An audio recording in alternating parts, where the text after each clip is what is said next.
자, 이제 시간 됐으니까 시작을 해볼까요? 이제 오늘 뭐 기록형 첫 시간이니까 이제 사례형은 뭐 저기 그 월요일에 말씀드렸고, 이제 기록형에서 일단은 그 이제 뭐 형식적 기재 사항에서 뭐 청구치지 어떻게 쓰고, 그다음 어디다 각을 붙이고, 그다음 뭐 공동하여 이런 부분들은 이제 그 암기장 강의를 열어드릴 테니까 뭐 이제 뭐 단가 신청하신 분도 계시고 뭐 종합반도 계신데 하여간 그건 뭐 열어드릴 테니까 그거 들으시면 돼요.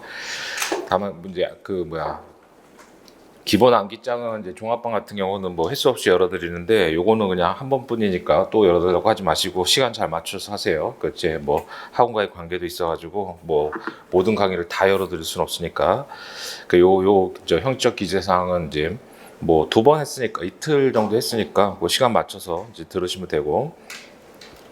그래서 이제 그런 부분, 그게 이제 민재실 앞부분에 있는 내용이라 혹시 뭐 3학년 때 민재실 안 드신 분들도 그 이제 2회 강의 들으시면은 뭐 똑같아요. 그리고 안에 내용, 그 뒤에 내용들은 뭐 일반 법리니까.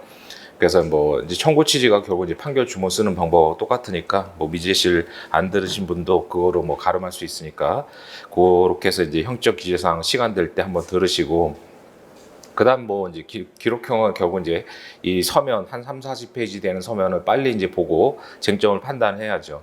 그래서 그런 부분들은 이제 총 7회 동안 진행될 테니까 그거 보시면 충분해요. 그래서 이제 뭐 등기부를 다 봐야 되고 이런 게 아니니까 어디 포인트를 보는지 그런 것들 이제 보시고, 그다음에 이제 오전에 이제 하루에 그 저기 1년치 3회분 할 거잖아요. 근데 뭐 아시다시피 이게 그 실제 변시로 치면은 뭐 굉장히 분량이 적죠. 그래서 거의 뭐 요즘 뭐 어떤 부분들은 거의 뭐 3회치 다 합쳐야 변시 그 실제 변시 난이도 분량 이 정도 되는 부분들도 있어서, 그러니까 여러분들이 실제 변시 난이도와 똑같은 시험 볼 기회가 딱 8번밖에 없어요, 1년에. 그 제가 만들어서 하는 문제 그 6월 달에 한번 보고, 그다음에 뭐 진도별 모의고사 때 또 한 4번, 그다음 마무리 때 한 3번 해서 총 한 8번 정도인데, 그때 말고는 시간이 없어요. 뭐 6, 80 해봤자 이제 뭐 아시다시피 6, 80 좀 전에 얘기한 대로 그 분량 자체가 변시에 뭐 부족하죠.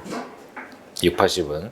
그래서 그러니까 실전용으로 여러분들 시험 보실 시간은 딱 8번밖에 1년에 8번밖에 없기 때문에 뭐 나중에 말씀드리겠지만 그 6월 14일인가 그때 하루 잡혀 있죠. 그래서 일단 그때도 절대로 빠지지 마시고 시험을 봐야 돼요. 그리고 이제 거의 그 이제 복습하실 때는 뭐 복습은 해야 될 거 아니에요. 복습하실 때는 다 쓸 시간은 없으니까 메모하시면서 이제 청고치지만 그 뭐 오늘 저녁에 복습하든 내일 하시든 하여간 청구 지지를 다시 한번 작성을 해보고, 결국 이제 답이 제일 중요하잖아요. 그러니까 청구 원인은 부실하게 쓸 수밖에 없는데 시간상, 그러니까 청구 지지를 어느 정도 맞춰야지 이제 그 득점을 할 수 있죠. 그리고 배점도 뭐 청구 지지가 175점 중에 청구 지지 범위 거의 뭐 75점, 80점 이 정도 되기 때문에 배점도 굉장히 많고, 그래서 그런 부분들을 그러니까 시간상 뭐 3시간씩 쓰고 이럴 시간이 이제 없잖아요. 갈수록 없을 텐데 이제. 그래서 복습하실 때 그냥 메모 다시 한번 해보고, 그러니까 메모한 거 그냥 눈으로만 보지 마시고 메모 다시 해보고, 그 다음에 청구원인 다 쓸 시간 안 되니까 청구 지지 정도만 다시 한번 작성해보고, 그 형식적 기재사항 자체를 틀리면 안 되니까요. 그 정도 보시면 되겠고, 그래서 뭐 요즘에 뭐 수석 성적도 공개되고 이렇게 해서 대부분 보신 분도 계실 텐데, 매년 보면 이제 민사 기록형 이제 175점 만점이잖아요. 근데 이제 뭐 어차피 뭐 표준 점수니까 보통 이제 수석하시는 분들이 한 130점 정도 이제 맞더라고요, 보니까.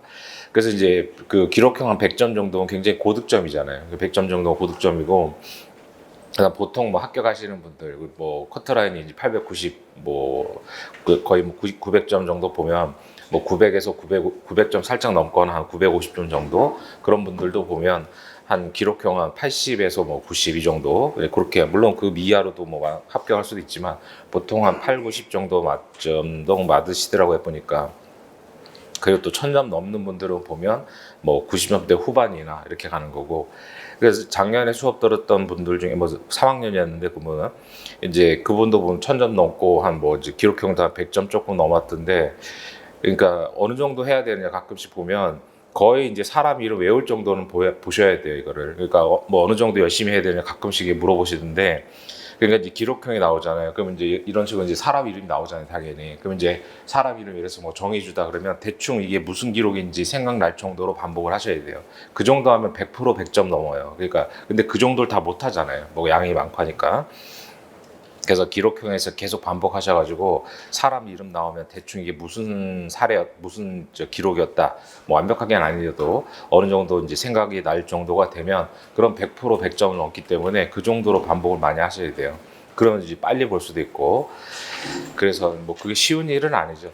또 못하고 또 뭐 절대 불가능한 어려운 일도 아니잖아요. 그러니까 좀 전에 얘기했던 그 작년에 이제 수업 들어오셔가지고 뭐 단과로 오셔서 3학년이었으니까 오셔서 들었던 분들 뭐 상담하고 이렇게 보면 나중에 이제 합격하고 뭐 문자 와가지고 얘기할 때 자기 이제 제가 그런 얘기를 가끔씩 하거든요. 이제 뭐 처음 하는 얘기가 아니라 그래서 거의 뭐 이 기록형 같은 경우는 사람 이름 외울 정도로 보면 100% 100점 넘는다. 그러니까 자기도 이제 그렇게 반복을 해가지고 봤다. 그러니까 이제 어느 정도 됐고, 그다음에 좀 전에 얘기한 대로 1년 동안에 한 8번 정도 제가 만든 문제 가지고 시험 볼 텐데 그것도 마찬가지예요. 그건 뭐 제가 그냥 임의로 앉아서 짜집기 한 게 아니라 여기저기 뭐 카피해 가지고 한 거니까 그런 이제 틀을 맞춰 가지고 하거든요. 그래서 그런 것들도 계속 이제 반복해서 외우시면 기록형의 틀이 잡혀요. 그러니까 사실 기록형은 답이 다 나오잖아요. 그러니까 피고들이 뭐 주장을 다 한단 말이죠. 그러니까 그런 측면에서 조금만 적응하면 이제 사례보다 더 쉬울 수 있죠. 그러니까 사례는 쟁점을 찾아서 써야 되는데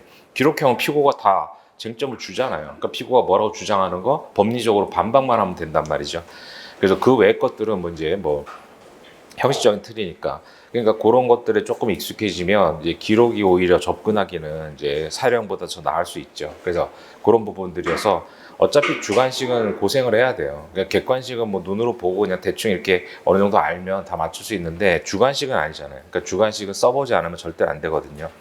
그래서 예전에 이제 CBT 전에는 제가 항상 그 기록형 할 때 첫날에 그 A3용지 그 메모지 주잖아요. 그러니까 그거 한 권씩 사가지고 그게 뭐 한 뭐 100장씩 정도 될 텐데 그 1년 동안에 뭐 형사공법도 있으니까 그 메모지 한 권 사가지고 한 100장 정도 될 텐데 그 메모지 다 쓰면은 100장 넘는다고 뭐 그런 얘기 했는데 요즘은 이제 CBT 되고 나서는 뭐 메모할 필요가 뭐 별로 예전보다는 많이 줄었죠.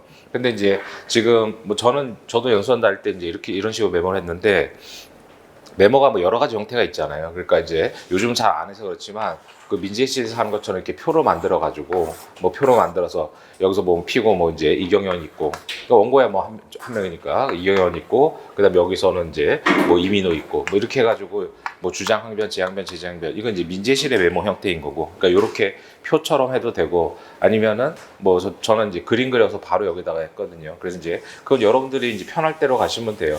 메모라는 게 뭐 내가 알아보면 되는 거잖아요. 그러니까 이제 이렇게 표를 만들어서 가도 되고 아니면 그림 그려서 이제 여기다 간단하게 이제 메모하면서 이제 상계 같은 거 나오잖아요. 그럼 날짜 같은 거, 금액 같은 거 써서 하든가. 그건 뭐 여러분들 편할 대로 이제 틀을 잡으면 되니까 나한테 뭐가 맞는지는 이제 그 여러분들이 뭐 해봐야죠. 그래서 이제 아까처럼 이렇게 표 만들어서 여기서 첫 번째 시점에 뭐 이경연이 피고잖아요. 그럼 이경연에 대해서 어떤 뭐 주장을 하는지 이제 어떤 주장이 있고 그러니까 의뢰인의 요구사항이 있잖아요. 그럼 이경연이 또 뭐라고 이제 아주 좀 반박을 하죠. 그 반박에 대해서 이게 이제 민사재판 실무로 가면 이게 이제 항변인지 부인인지를 판단해야 된단 말이죠. 왜냐면 이제 항변일 때는 판결문에서 검토를 해줘야 되고 부인일 때는 원고의 청구를 판단하면 부인 판단이 들어가니까 부인은 판단할 필요가 없죠.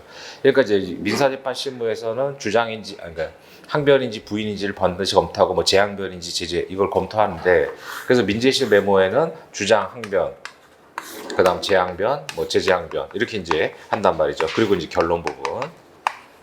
근데 우리는 이제 소장을 쓰는 거기 때문에 이렇게 할 시간이 없어요. 이렇게 할 시간이 없기 때문에 그냥 원고가 요구하는, 의뢰인이 요구하는 주장하고, 그 다음에 피고의 반박, 그 다음 거기에다가 이제 소결론, 이제 결론, 이렇게 요 정도만 쓰면 되죠. 그 시간 없는데 피고 주장이 부인인지 항변인지 이런 검토할 필요 없단 말이에요. 근데 또 소송법성으로 부인인데 뭐 항변 뭐 이렇게 써가지고 또 감점 당할 필요도 없잖아요. 그러니까 이제 목차를 일단 의뢰인이 요구하는 요구사항이 있잖아요. 의뢰인이 요구하는 요구사항에서 법리적으로 틀린 거는 청구하면 안 되죠. 그 다음에 청구할 수 있는데 뭐 누구한테는 청구하지 마라 이런 것들 있잖아요. 뭐 누구한테는 따로 할 테니까 하지 마라. 그런 것들은 이제 요구하는 대로 해줘야죠. 그래서 이제 요구사항을 주장에서 검토를 하고 그 다음에 이제 예상되는 주장과 관련해서 이건 기록에 다 나오잖아요. 그러니까 피고들이 뭐라고 얘기하죠? 그거 다 피고는 뭐라고 주장할 수 있다. 뭐 그러나서 이제 판례 법리로 반박을 하고 그래서 결론은 따라서 피고는 원고에게 뭐 이행할 의무가 있다. 뭐 이런 식으로 쓰는 거잖아요. 그러니까 목차가 크게 이제 뭐 피고 누구에 대한 청구 해가지고 피고 이견에 대한 청구. 그래서 1번에 청구 원인의 주장. 그럼 이것도 여기다가 청구 원인 이렇게 쓰지 않잖아요. 어떤 변호사가 소장에다 청구 원인 이렇게 써요. 그러니까 구체적으로 피고한테 어떤 청구권이 있으니까 무슨 청구권 이런 식으로 구체적으로 쓰시라는 거죠. 그러니까 우리가 목차라는 게 그렇잖아요. 목차는 그 안의 내용을 밝혀주는 거기 때문에 목차를 구체적으로 쓰셔야 돼요. 그래서 무슨 청구권의 발생이라든가 뭐 사행 취소권의 발생 이런 식으로. 그 다음 2번에 예상되는 주장에 대한 반박해서 가번에서 뭐라고 주장할 수 있습니다. 그러나 법리로 배척하고 뭐 다 이런 식으로 예상되는 주장은 이건 이제 기록에 다 나오니까 그거 쓰시고 그 다음 3번에 이제 소결론 해서 따라서 피고는 이제 원고에게 뭐 이행할 의무가 있다 이렇게 하죠.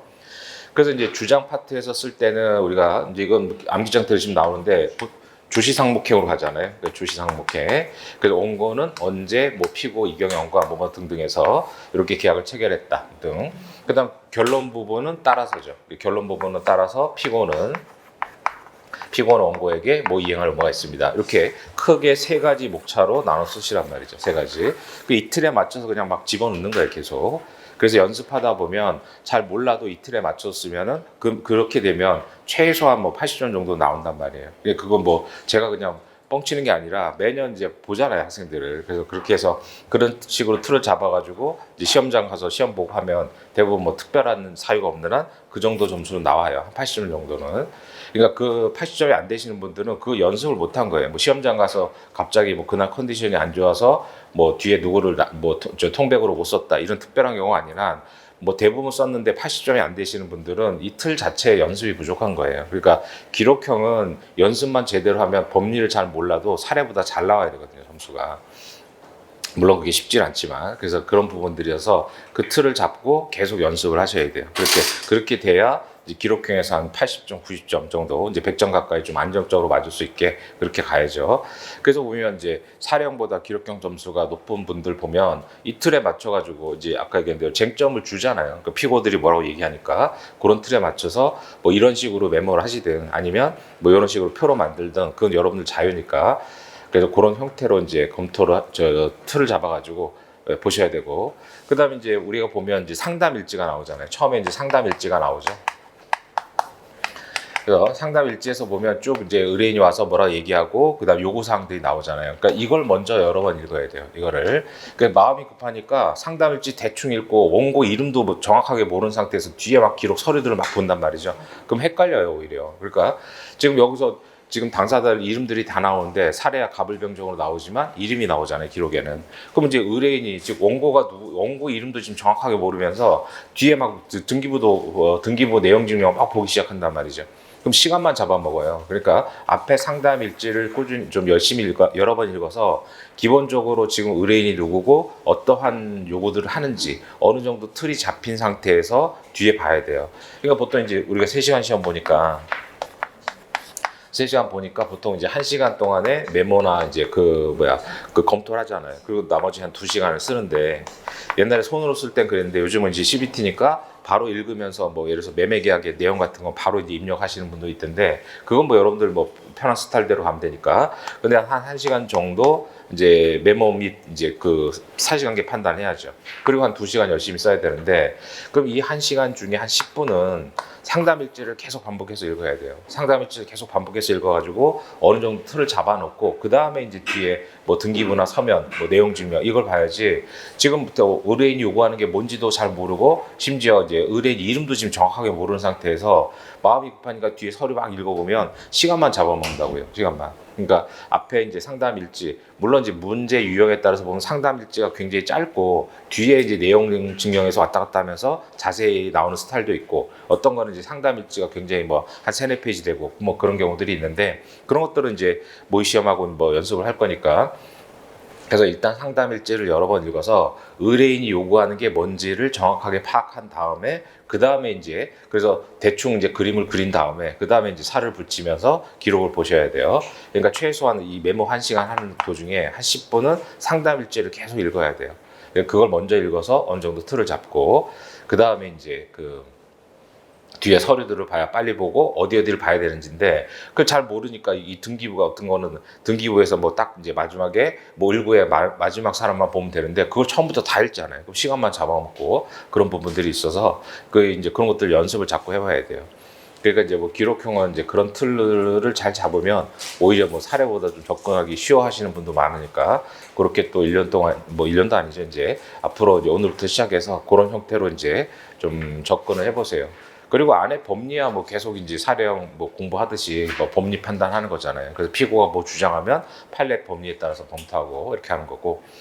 근데 뭐 워낙 또 이제 변시용으로는 뭐 양도 많고 이제 왜 그렇게 많이 내시는지 모르겠는데 하여간 뭐 절대적으로 3시간 안에 다 풀기 어려운 부분인데 근데 또 보니까 이게 또 사람이 또 적응의 동물이라고 자꾸 적응하셔가지고 요즘에는 또 합격하시는 분들 웬만큼 보니까 또 거의 다 써서 내던데 초기는 안 그랬거든요. 초기는 뭐 피고 7명, 8명 나오면 한 대여섯 명만 쓰고 뒤에는 뭐 그냥 아예 뭐 옛날 얘기지만 뭐 손도 못 대고 그래도 막 80점, 90점쯤 맞던데 요즘은 뭐 안 그렇던데요 보니까 요즘은 뭐 피고 한 명 날리면은 뭐 굉장히 점수가 안 좋던데 그게 자꾸 이제 그 사람들이 적응하니까 그런 것 같아요. 더군다나 이제 또 CBT가 되니까 빨리 쓰잖아요. 옛날에는 뭐 손으로 쓰고 하니까 엄청나게 뭐 늦고 뭐 이랬는데 근데 그건 뭐 나만 그런 게 아니라 공통적인 사안들이니까 좀 더 이제 그 연습을 좀 많이 하셔야 되는데 그 얘기한 대로 이제 기록형은 거의 뭐 사람 이름 뭐 정의주의 이렇게 얘기하면은 무슨 기록이었지 대충 생각날 정도가 돼야 한 100점을 넘는다 이렇게 생각하시면 돼요. 그러니까 그만큼 반복을 많이 해야죠.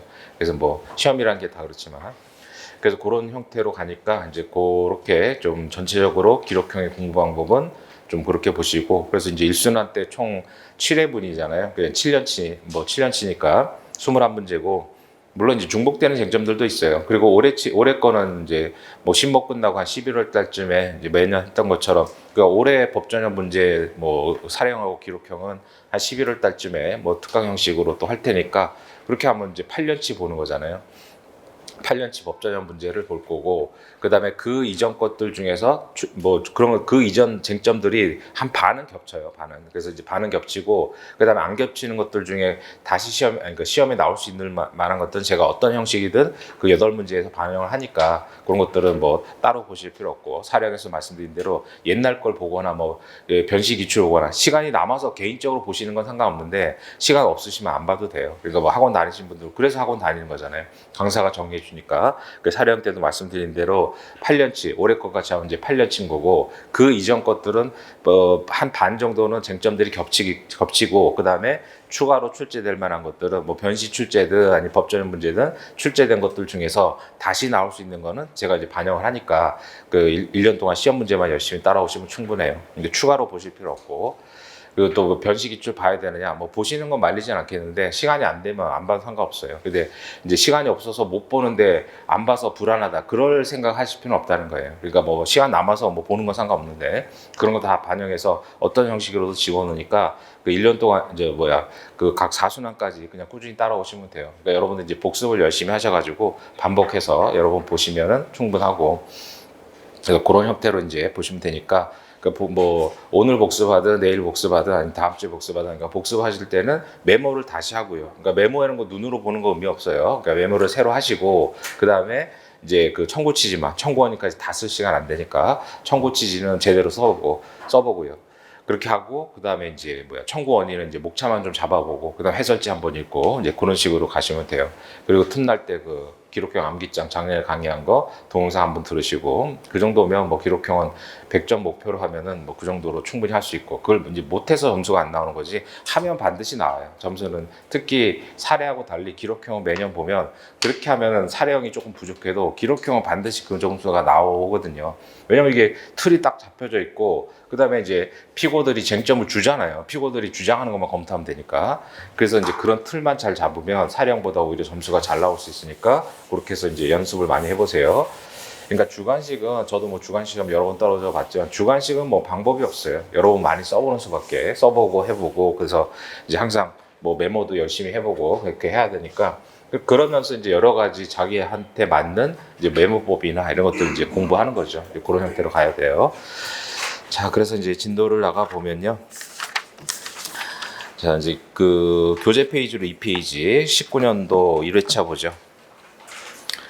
자, 그래서 이제 이 페이지의 기록형 이제 1회차, 그럼 3페이지. 그래서 이제 문제 페이지로 부를게요. 문제 페이지 1페이지 보면 항상 이제 작성 요령이 나오잖아요. 그러니까 시험장에서는 작성 요령을 잘 봐야죠. 그래서 작성 요령에서 특이하게 요구하는 것들이 있으니까. 그래서 뭐 하지 마라 또는 뭐 하라 이런 것들이 있잖아요. 그 이제 문제 페이지, 그 교재 페이지 3페이지에서 문제 페이지 1페이지. 자, 문제 페이지를 볼게요. 작성 요령 보시면 소장 작성일 소재기는 항상 시험 보는 날짜죠. 그럼 이제 우리는 뭐 2017년 1월 며칠쯤 되겠고. 그다음에 이번에 일방 당사자가 여러 명일 때 성명 특정해야죠. 그래서 이제 그러니까 항상 목차를 피고 누구에 대한 청구 이렇게 잡잖아요. 그래서 저는 이제 첫 번째 목차를 로마자로 잡았는데 뭐 로마자로 하든 아라바의 숫자로 하든 하여간 뭐 피고 이사님은 피고 뭐 이제 이경현에 대한 청구 이런 식으로 쓰잖아요. 그래서 이경현에 대한 청구. 그리고 이 목차 안에서는 그냥 뭐 피고는 이렇게 써도 상관없어요. 그거는. 그래서 이제 시간 없으면은 이제 이 목차 안에서는 뭐 어차피 피고 이경현이니까 물론 쟁점이 뭐 피고 이경현하고 이래서 뭐 누구 또 있다. 그러면 이제 거기서는 뭐 이름을 정확하게 써야 되겠지만 근데 피고 1, 피고 2라고 이렇게 이제 칭하면 쓰는 사람도 헷갈리니까 이름을 그대로 쓰시고. 자, 그래서 일방 당사자가 여러 명일 때 성명으로 특정하는 거고, 그러니까 이제 원고는 보통 한 명이잖아요. 그러니까 한 명일 때는 이름을 안 써요. 그러니까 한 명일 때 이름을 안 쓰는 거고, 근데 피고는 뭐 한 명이 시험은 절대로 안 나올 테니까 피고는 이름을 써야죠. 근데 원고는 대부분 지금 한 명이었잖아요. 그러니까 한 명일 때는 이름 안 쓰고 그냥 원고는 이렇게 쓰면 되죠. 근데 피고는 뭐 당연히 여러 명 나올 테니까 피고 홍길동 이렇게 쓰는 거고. 그다음 3번에 청구 취지 원인은 가급적이 아니라 피고별로 나눠 써야죠, 당연히. 가급적이 아니라 나눠 써야 돼요. 그래서 이제 그리고 또 요즘은 다 이제 나눠서 되게 이제 쟁점이 다 끊어지잖아요. 옛날에는 막 그냥 피고들끼리도 뭐 관계가 엮여가지고 목차 잡기가 힘들었는데 어느 때부턴가 이제 피고들별로 쟁점들이 다 끊어지기 때문에 그건 뭐 고민하실 필요 없고 그 가급적이 아니라 피고별로 나눠 써야죠. 그다음 4번에 당연히 소장 한 장 내는 거니까 한 건의 공동소송으로 제기하되 요건은 갖춰진 것으로 전제한다. 그러니까 원래는 이제 민사소송법상에 뭐 동정 절차 공통 관할 이런 거 갖춰야 되잖아요. 그리고 65조의 요건도 갖춰야 되는데 그런 거 따지지 말고 그냥 소장에 한 장에 쓴다 이런 얘기죠.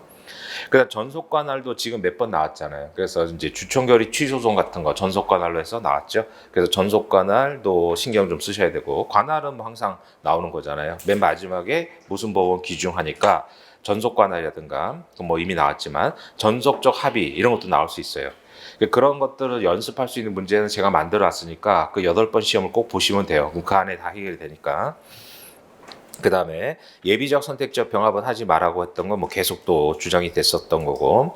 그 다음 5번에 의뢰인 희망사항 이걸 잘 봐야죠. 희망사항에 부합하되 그래서 그렇다고 요구하는 거 다 해주는 건 아니잖아요. 법적으로 안 되는 게 있으니까 현행법과 해석상 승소 가능한 최대한 범위에 있어 청구하고 각하나 기각 부분이 발생하지 않도록 하는 거죠.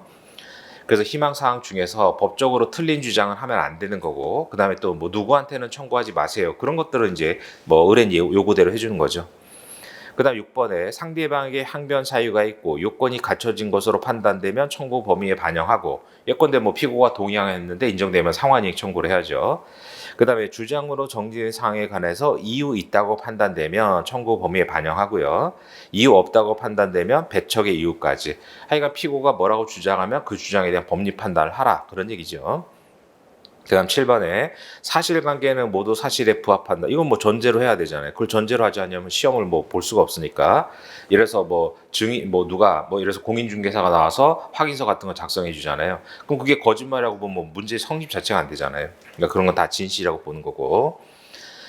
그 다음에 이제 물론 이제 가로 안에 작성자의 의견에 해당되는 사항은 제외하는 거고, 그래서 틀린 의견을 막 얘기하잖아요. 뭐 충당해야 되는데 뭐 이게 뭐 변제기가 먼저 도래했으니까 이익이 더 크다. 이런 거는 법리 판단하는 거고, 그런 거 다 받아주는 건 아니죠.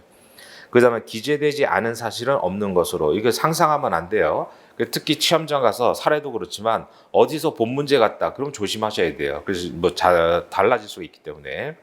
그래서 가끔 보면은 이제 상상해가지고 사실관계를 붙여가지고 이제 엉뚱하게 잘못 가시는 분들이 있으니까 기재되지 않은 사실은 없는 것으로 본다. 그다음 8번에 원래 증명번호 첨부 서류 써야 되는데 지금까지 다 생략했으니까 안 써도 되겠고. 그다음 부동산의 표시는 이런 것들 이제 도면을 주는 별지 목록을 주는 경우가 있죠. 근데 이제 안 주면은 청구 취지에 기재를 해야 되는 거고 주소 쓰듯이 뭐 똑같이 쓰면 되고요. 그런 것들은 이제 암기장에 설명해 놨으니까 암기장 들어보시면 알 수 있어요. 그 다음에 뭐 증거 자료 원래는 뭐 갑제로증 가로 열고 이렇게 써야 되는데 그런 거 생략한다라는 거고. 그다음 날짜가 공휴일인지 뭐 등등은 고려하지 마라라는 건데 가끔 이제 뭐 이제 그 소멸시효 이런 거 따질 때 뭐 그런 것들이 문제될 수 있는데 그런 것들은 이제 특별하게 좀 보시고 그래서 이제 항상 작성 요령도 실제 시험장 가서는 꼼꼼하게 보셔야 돼요. 뭐 특별한 작성 요령을 요구하는 경우도 있으니까. 그다음에 이제 그 문제 2페이지 가서 보면 뭐 이제 관할 구역은 뭐 주어지니까 이거 가지고 따져야죠. 그다음 3페이지에 상담 일지. 그래서 말씀드린 대로 이 상담 일지를 여러 번 읽어서 어느 정도 사건이 파악이 된 다음에 뒤에 서류를 보시라는 거예요. 그럼 이제 변호사 이름 나오고 그다음에 상담 날짜 나올 거고 상담인 정의주. 그럼 원고가 정의주구나 이렇게 이제 알아야죠. 자, 상담 내용 보세요. 정의주는 김재인의 대리인을 자칭하는 공인중개사 이경현으로부터 가평 토지를 그럼 항상 이제 뭐 부동산 같은 거 나오면 뒤에 이제 등기부 나오니까 저는 이제 토지 같은 건 이제 밑에다 네모를 그리고 그다음 이제 건물 같은 거 위에다 네모를 그리고 그러니까 제가 혼자 만든 거예요. 그러면 이제 자기 공식이니까 딱 알 수 있잖아요. 그럼 이제 토지는 밑에다가 건물을 위에다가 이렇게 저는 뭐 그렇게 했는데 뭐 이런 거 힌트 해가지고 여러분들도 뭐 개별적으로 자꾸 만들어 보세요. 자, 그래서 정의주는 김재인 대리를 자칭하는 이경현으로부터 가평 토지 매수 계약을 체결했다. 근데 토지를 이경현의 중개로 박수창에게 매도. 이렇게 해서 김재윤한테 사가지고 박수창한테 매도하는 법률 관계죠. 그래서 등기를 이전해주지 못해서 박수창에게 위약금을 지급했다. 그럼 이제 이게 해제됐다는 뜻이잖아요. 이제 해제가 돼서 위약금을 지급했다. 이제 그런 건. 그 다음에 김재윤 사칭했던 박찬우는 상속인 없이 사망했다. 그럼 이제 뭐 이 사람한테 청구할 건 없는 거고. 그 다음 이번에 그래서 이게 첫 번째 법률 관계고요. 그다음 이번에 정의주는 본인의 오피스텔을 김우경에게 임대. 그래서 김우경에게 임대하기로 한 거죠. 그래서 임대차 계약을 체결하면서 보증금 수령 권한을 공인중개사 이민호의 중개보조원 김준석에게 위임했다. 그래서 이제 공인중개사고 중개보조원인 거죠. 그래서 이제 뭐예요? 정의주가 이제 위임을 했다 이거죠. 위임. 근데 이제 김준석은 김우경에서 받은 보증금을 횡령했다. 그래서 이제 위임을 했는데 김준석이 횡령을 했다 이런 얘기죠. 그래서 이제 그 다음에 3번 김상범은 정의주를 위해서 보관하던 2억 원을 또 횡령했고, 그래서 여기선 또 이제 횡령을 한 거죠. 그래서 정의주를 위해서 보관하던 2억 원을 횡령했는데 김상범은 자신의 누나인 김상희에게 5천만 원을 건네줬다. 그래서 이제 김상범 그래서 횡령한 돈을 김상희에게 이제 지급을 했다 그런 얘기죠. 그래서 돈은 이제 김상희한테 지금 가 있는 거고. 그다음 4번에 보면 이제 김상범은 마곡동 토지를 최고소로부터 1억 원에 매수해 놓고 있었으나 저 마지막 법률 관계죠. 그래서 이제 최고소로부터 마곡동 토지. 그래서 최고소로부터 1억 원에 매수해 놓고 있었는데 아직 등기를 안 받은 상태인데 정의주는 김상범으로부터 마곡동 토지를 양도받기로 했다 이거예요. 그래서 그게 이제 네 가지 법률 관계죠. 근데 이것만 보면 이제 뭐 이제 이렇게 간단하게 이제 표대를 그릴 수 있는 한도 내에서 그려놓고 그다음 주장을 보시면 이민호는 김준석이 그러니까 이제 이민호는 김준석이니까 여기잖아요. 그래서 이제 일부 피해금을 변제하고 나머지는 면제됐기 때문에 그래서 이제 요게 김준석이 변제하고 그 다음에 이제 면제를 받은 거죠. 면제.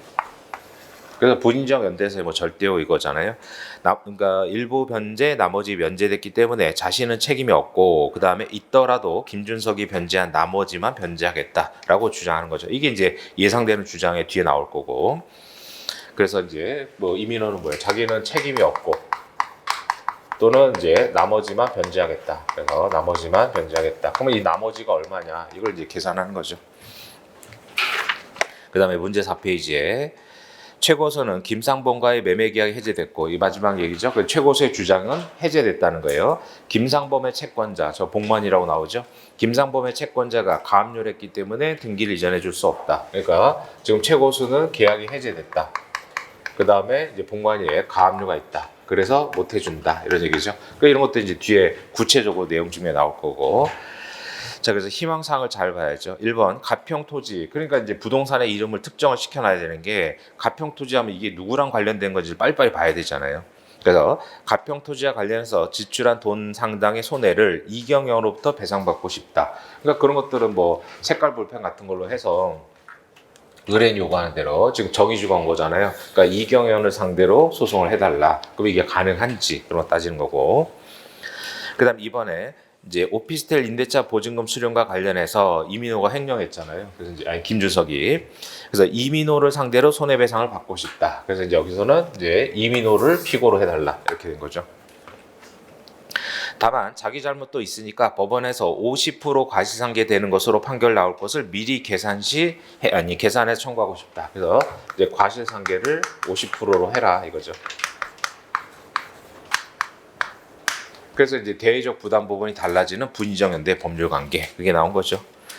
그 다음에 3번에 김상범이 횡령한 돈과 관련해서 자금력이 있어 보이는 김상희로부터 손실을 보상받고자 한다. 그래서 여기서는 이제 김상희를 피고로 해달라 이거죠. 김상희를. 그럼 여기서는 이제 뭐예요? 김상범한테는 법적으로는 청구할 수 있잖아요. 당연히 횡령했으니까. 근데 얘한테는 청구하지 말고 김상희를 피고로 해달라. 이건 의뢰인이 해달라는 대로 하는 거죠. 김상범한테도 할 수 있으니까 청구하겠다. 그런 건 아니라 출제 의도가 아닌 거예요. 그 다음 4번에 김상범으로부터 받기로 한 마곡동 토지의 소유권을 넘겨받고 싶다. 그러니까 이런 법률 관계를 잘 봐야죠. 이게 이제 뭐 이행불능이어서 손해배상을 달라는 건지 아니면 소유권을 넘겨받고 싶은 건지 그런 건 요구하는 대로 이제 할 수 있는지 검토를 해야 돼요.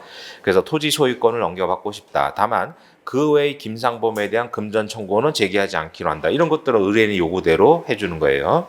법적으로는 청구할 수 있지만 필요 없다. 이제 이런 것들은 하면 안 되죠. 그래서 소유권을 넘겨받고 싶다. 그럼 이제 여기서는 이제 정의주가 소위 등을 원하잖아요. 소위 등.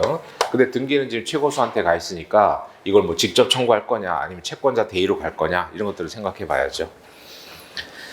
그 다음에 5번에 중개사협회. 그러니까 항상 이제 중개사가 나오면 중개사협회도 이제 피고가 될 수 있죠. 근데 이제 중개사협회 소송은 제기할 생각이 없다라고 해놨고, 자, 왼쪽 편에 코멘트를 제가 써놨죠. 중개사협회가 피고되는 기록은 14년 8월에 있어요. 혹시 궁금하신 분들은 14년 8월 기록을 찾아보시면 되고, 나중에 한번 뭐 시험에서나 이럴 때 보실 거니까 뭐 안 찾아보셔도 되는데, 궁금하면 찾아보세요. 그러니까 14년 8월 기록에 보면 비슷한 쟁점인데, 이제 중개사 협회를 상대로 하죠. 근데 그때는 14년 8월이니까 18년도 전합체 판결 나오기 전이잖아요. 그래서 그것도 뭐 좀 그 체기표는 수정이 돼야 되는데 나중에 한번 보시게 될 거예요. 그래서 이런 것들은 뭐 제기할 생각이 없다. 이거는 뭐 법적으로 청구는 할 수 있지만 안 하는 거죠. 이런 거는. 그래서 여기는 뭐 이제 그 상담 일지가 뭐 2페이지밖에 안 되고 뼈대만 나오잖아요. 그래서 이것도 그래도 이제 이 법률 관계를 끊어가지고 쓸 수 있는 만큼 정리를 해놔야 돼요. 그래서 메모하고 여러 번 읽어서 이제 크게 쟁점이 이제 4개구나. 이제 이걸 본 다음에 뒤에 이제 기록을 봐야죠.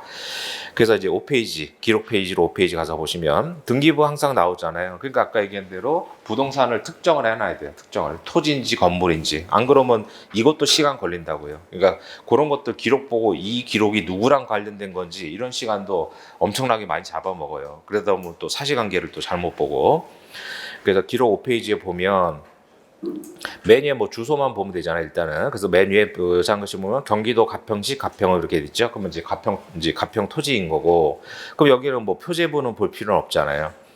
다만 이제 처음 나왔으니까 그 왼쪽 편에 보면 표시번호 1 밑에 가로 열고 전 1 이렇게 돼 있죠. 갑구도 순위번호 1 밑에 가로 열고 전 3이라고 돼 있잖아요. 그 왼쪽 편에 제가 써놓은 대로, 그러니까 이제 2000년대 초반까지 해가지고 다 전산화 됐잖아요. 그러니까 전산화 되면서 그럼 옛날 종이 등기부를 그대로 다 옮길 필요가 없잖아요. 그래서 옛날 등기부의 마지막 거만 옮겼단 말이에요.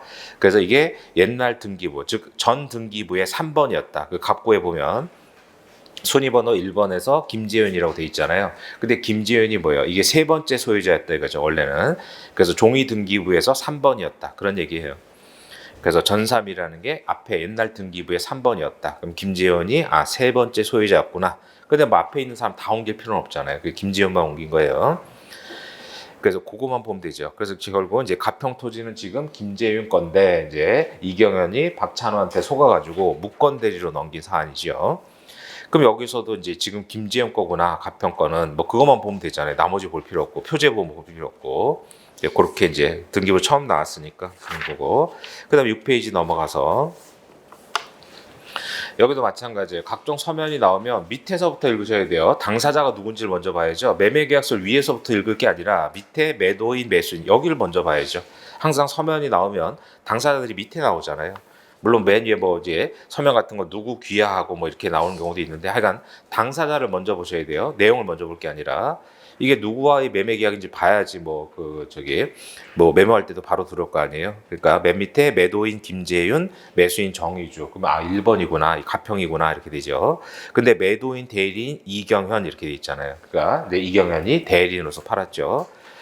그 다음에 이제 그 부동산 표시 올라가면 가평, 아까 앞에 페이지에서 보셨던 부동산, 김재윤 소유 부동산을 이제 이경현이 대리인으로 팔았구나 이렇게 알 수 있죠.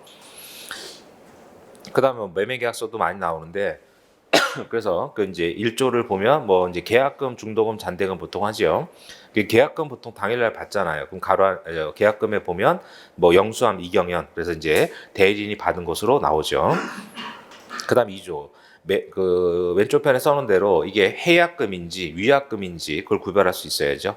그럼 2조는 매수인이 잔대금 지급을 하기 전까지 매도인은 배액 상환하고 매수인은 포기하고 해지할 수 있다. 즉 채무 불이행이란 말이 없죠. 그러니까 2조는 뭐예요? 그냥 565조를 반복한 조항에 불과하죠. 그래서 왼쪽 편에 써놓은 대로 그냥 해약금이잖아요. 그러니까 2조는 없어도 되는 거죠. 565조가 적용될 수 있으니까. 어떻게 할 수 있어요? 2조에 보면 누가 위약했을 때, 채무 불이행했을 때 이런 말이 없잖아요. 그러니까 2조는 그냥 해약금 약정이어서 565조 배제 특약만 없으면 565조로 갈 수 있기 때문에 2조는 없어도 되는 거죠. 그 다음 3조 보통은 뭐 잔대금 수령과 동시에 서류를 교부한다. 그러니까 동시행 관계인 거고. 그래서 그런 형태로. 그 다음에 이제 기록 7페이지 가서 보시면 이제 여기서는 이제 뭐 이전 등기, 여기도 마찬가지로 당사자 먼저 봐야죠. 원고 정의주, 피고 김재윤. 그래서 이제 정의주가 김재윤을 상대로 이제 그 이행 청구 소송을 제기한 거죠. 소유권 이전 등기. 근데 판결 주문이 원고 청구 기각이고, 그 다음에 이제 밑에 청구 취지. 그러니까 주문만 보면 원고 청구 기각. 그럼 이것만 보면 뭐가 기각되는지 알 수가 없잖아요. 그럼 기각 판결도 기판력이 발생하는데, 그래서 판결문의 밑에 청구 취지는 우리가 소장에 쓰는 청구 취지랑 방식이 다르죠. 이거는. 그래서 청구 취지를 쓰는 이유는 이제 주문과 청구 취지를 비교해야 기판력의 발생 범위를 알 수 있죠. 그래서 이제 판결문에 쓰는 청구 취지는 소장에 쓰는 청구 취지랑 방식이 달라요. 그래서 우리가 이렇게 안 쓰잖아요. 그러니까 피고는 원고에게 뭐 등등에 대한 원인으로 한 이전 등기 절차를 이행하라는 판결, 뭐 이런 식으로는 안 하잖아요. 그래서 이행하라 이렇게 하지. 그래서 이제 판결문에 쓰는 청구 취지는 방식이 좀 다르다라고 보시면 되겠고, 그다음 이유를 통해서 이경현이 무권 대리라는 것을 알 수 있죠. 그래서 판결 이유를 보면 원고는 언제 피고 대리인 이경과 사이에 이제 매수인 원고, 매도인 피고 등등의 매매계약을 체결했기 때문에 소위 등 의무가 있다고 주장한다. 그러니까 이런 식으로 이제 판결문에서도 원고 주장을 먼저 검토하죠. 그 다음에 이제 증거가 없어서 이제 청구 원인 단계에서 기각이잖아요. 그래서 살피건대 원고가 이경현을 대리하여 내용 계약서를 작성한 사실은 다툼 없는데, 이렇게 판결문에서 이게 민재실에서 그 뒷부분에 보면 나오는데 다툼 없는 사실을 먼저 서시해줘요. 근데 그 다음에 이제 다툼 있는 사실은 증거로 판단하겠죠. 이제 당시 이경현이 피고를 대리할 권한이 있었다에 대해서 살피건데 이에 부합하는 듯한 갑질의증 매매계약서. 아까 매매계약서에 대리라고 나왔잖아요. 근데 그 겉보기에 보면은 부합하는데 피고를 사칭한 박찬우가, 그러니까 박찬우가 자기가 김재윤인 것처럼 한 거잖아요. 피고 인장을 임의로 조각해서 이경현에 줘가지고 증거 능력을 인정하기 어렵고, 그 다음에 이경현의 증언만 가지고는 인정하기 어렵고 오히려 반대 사실 인정하는 거죠. 그래서 을제 등등의 확정 판결문에 따르면 이제 유죄 판결 받았잖아요. 박찬우가 피고 명의 주민등록증 등등을 위조하여 권한 없이 등등한 사실을 인정할 수 있다 이렇게 된 거고, 그러니까 이제 무권 대리라는 거잖아요. 협의 무권 대리. 따라서 원고 청구는 이유 없으므로 기각한다 이렇게 된 거고, 그러니까 무권 대리로서 기각됐구나. 그 다음에 1심 판결문일 때는 항상 이렇게 9페이지 가서 보시면 확정 증명원이 나오는 거죠. 아니면 이게 이제 항소심에 가 있는지 알 수가 없잖아요. 그래서 확정 증명원을 보면 위 당사자 간의 기원 사건에 관하여 언제 선고된 판결이 언제 확정되었다 라는 것을 증명해 주시기 바랍니다. 그럼 맨 밑에도 오른쪽 도장에 증명합니다 이렇게 돼 있죠. 그 확정됐기 때문에 이 문제는 또 상관없지 기판력의 문제 이런 거 갈 수 있죠. 이게 이제 2심에 올라가 있으면 뭐예요? 중복 소송의 문제가 될 거 아니에요. 그래서 이제 기록형에서는 주로 이제 실체법 얘기들이 많이 나오지만 이제 민소법 얘기로는 기판력. 그래서 기판력에 걸려서 청구권을 이제 바꿔서 청구하는 거 그건 벌써 2번 정도 출제됐죠. 변시 기록형에. 근데 여기는 기판력은 문제 안 되지만. 그래서 왼쪽 편에 코멘터리에 써놓은 게 이제 확정 증명원이 될 때는 이제 기판력에 문제가 생길 수 있다. 이제 그런 것도 생각하시고, 여기는 상관없지만. 하여간 이제 원고는 김재윤한테 소위등 청구해서 협의회 무권 대리로 패소 확정이 됐죠. 그러니까 이제 이경연을 상대로 청구할 수밖에 없는 거잖아요. 자, 기록 10페이지 가서 보시면 소송 고지서 뭐 이렇게 생겼나 보다 보면 되죠.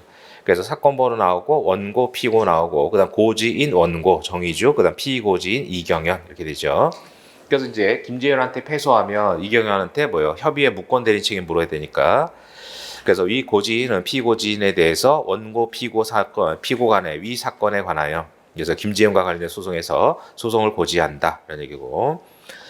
그래서 이번 내려가서 소송에 패소할 때는 손배 청구하려고 하니까는 소송 고지를 한다 이런 얘기죠. 그래서 뭐 소송 고지도 뭐 사례형으로도 중요한 거고 이제 이게 왜 최고로 처리겠다 소멸시효 중단 사유로서. 그래서 오른쪽에 그 코멘터리 마지막 네 줄을 보면 이제 소송 고지가 무조건 최고가 아니라요. 그래서 권리 행사한다는 내용이 포함되어 있을 때는 최고로 처리가 있다 이거죠. 그래서 뭐 사례로도 보셔야 되고 소송 고지도 뭐 중요하게 이제 보셔야 되는 쟁점이죠. 민소법의 뭐 참가적 효력 이런 것들하고 연결되는 거니까. 그 다음에 이제 11페이지에 항상 뭐 송달 증명 나오잖아요. 그래서 송달되었음을 증명해 달라. 그래서 결국 이제 그 피고진 이경원에게 이 소송고지서가 송달이 됐다 이렇게 가는 거고. 그다음에 12페이지 문제 12페이지 가셔서 여기도 마찬가지로 이제 당사자를 먼저 봐야죠. 매도인 정의주, 매수인 박수창. 그래서 지금 김재현부터 매수해서 여기잖아요, 박수창.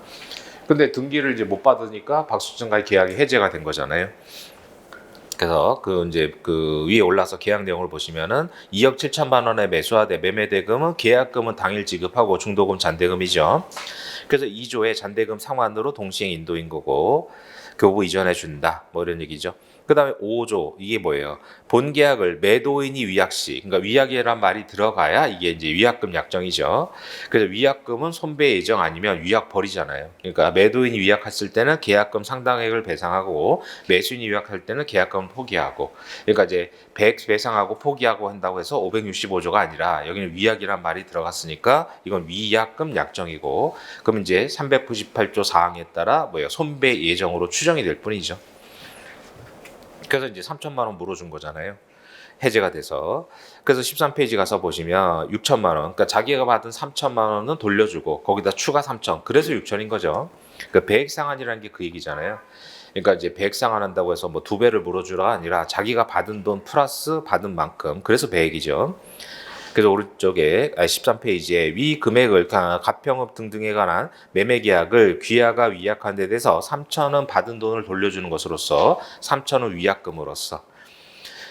그래서 이제 매도인이 위약할 때 계약금 상당액을 배상한다는 게 매도인을 6천만 원 손해보고 매수인을 3천만 원 손해보고 이게 아니죠. 그래서 이제 받은 돈의 2배 이렇게 되는 거니까 받은 돈은 돌려주고 그 다음에 거기에 대해서 그만큼의 손해를 입어라 이런 얘기죠. 뭐 매도인은 이제 6천만 원 손해보고 만약에 매수인이 위약했을 때는 3천만 원만 손해보고 이런 의미는 아니고요. 그래서 이제 3천만 원 물어줬잖아요. 그러니까 결국 정의주는 이제 3천만 원을 박수창한테 물어줬다. 손해가 생겼다 이거고. 그래서 14페이지 가셔가지고 이제 통고서에 보면 그러니까 당사자를 먼저 봐야죠. 정의주가 이경연에게 그 협의회 무권 대리 묻는 거죠. 자, 그래서 귀하는 소유자인 김재윤의 대리라고 주장하면서 본인에게 매도했는데 본인은 매매 계약에 따라 김재윤에게 전달해 달라고 귀하한테 교부했다. 그러니까 이경연한테 3천만 원 반환 청구를 해야죠. 그래서 위 토지를 박수창에게 매도하고 박수창으로부터 계약금을 수령했다. 근데 본인은 김재현으로부터 취득할 수 없어서 박수창에게 3천만 원 물어줬죠. 그럼 박수창으로 인해서 생긴 손해는 이제 원고는 3천이지 6천이 아니잖아요. 따라서 귀하게 지급한 김재현에 대한 계약금 3천만 원을 돌려주고 너 때문에 이제 박수창한테 물어준 3천만 원, 그 총 6천만 원을 달라라고 가는 거죠. 그 협의회 무권 대리인 책임져라 이런 얘기고. 그 다음에 이제 의사표시가 도달하는 건 두 가지 형태로 나오잖아요. 15페이지처럼 배달 증명서가 나오면 이때는 뭐예요? 다른 거 볼 필요 없이 오른쪽 맨 밑에 있는 배달 연월이라고 누가 받았는지 이걸 보면 되죠. 그래서 18년 7월 1일 날. 그래서 이제 배달 증명서 형태로 나오든가 아니면 뭐예요? 상대방이 내가 언제 받았다 뭐 이런 식으로 나오잖아요. 둘 중에 하나 형태로 나오죠. 그래서 여기서는 하여간 18년 7월 1일 날 이제 통고서가 도달이 됐다. 그다음에 16페이지. 그러니까 이런 것들이 이제 뭐예요? 지금 보신 대로 정의주가 이경연에게 6천만 원 청구했잖아요. 6천만 원 청구. 그럼 그거에 대해서 이경연은 이제 답변이 나오겠죠. 답변. 그럼 이것들이 이제 예상되는 주장이잖아요. 그래서 16페이지 보시면은 그래서 여기서처럼 여기는 뭐 또 내용 증명은 언제 받았다 이렇게 하고 있고, 그래서 대리인으로 책임지라고 하지만 부당하다. 그래서 이제 자기도 뭐예요? 신분증 인감증명서를 받아서 확인하고 김지은의 대리인으로서 매도한 것인데 매매계약 작성할 때 전화번호로 뭐 통화를 하지 않았느냐 이거예요. 근데 그래서 저는 귀하로부터 계약금 3천원을 받아서 누구예요? 박찬호한테 준 거잖아요, 결국. 근데 박찬호 이미 사망을 했고. 그래서 이제 내가 가진 게 아니라 김재훈을 사칭하는 사람에게 주었다. 그래서 박찬호로 밝혀진 것은 한참 뒤에다. 그러니까 나도 속았다. 이런 얘기죠. 그래서 속아서 대리인이 된 것이기 때문에 책임지는 건 타당하지 않다는 거고. 그래서 뭐 위임장 등등이 있었기 때문에 아무런 과실이 없다. 그래서 뭐 유명한 판례잖아요. 그래서 이제 무권 대리 책임 무과실 책임이기 때문에 이경영한테 과실이 없더라도 책임져라 이런 얘기고. 그래서 뭐 이제 수사 과정에서도 뭐 불기소 결정이 된 거고. 그 다음에 이번에 소송 고지 받고 증인으로 출석을 했다라는 거고. 그래서 이건 뭐 큰 의미는 없을 거고. 그다음 3번에 가서서 이제 중개를 했는데 이제 계약이 해제되고 귀하게 물어준 것도 알고 있다. 그러니까 뭐 이제 박수창한테 물어둔 3천만 원도 이제 뭐 특별사정 손해라고 하더라도 이경연이 알았기 때문에 청구할 수 있다. 그런 얘기들이죠. 그래서 이제 다 뭐 나도 과실이 없으니까 무권대리 책임을 안 진다는 얘기인데 뭐 유명한 판례니까 협의의 무권대리 책임은 무과실 책임이다 이런 얘기지요.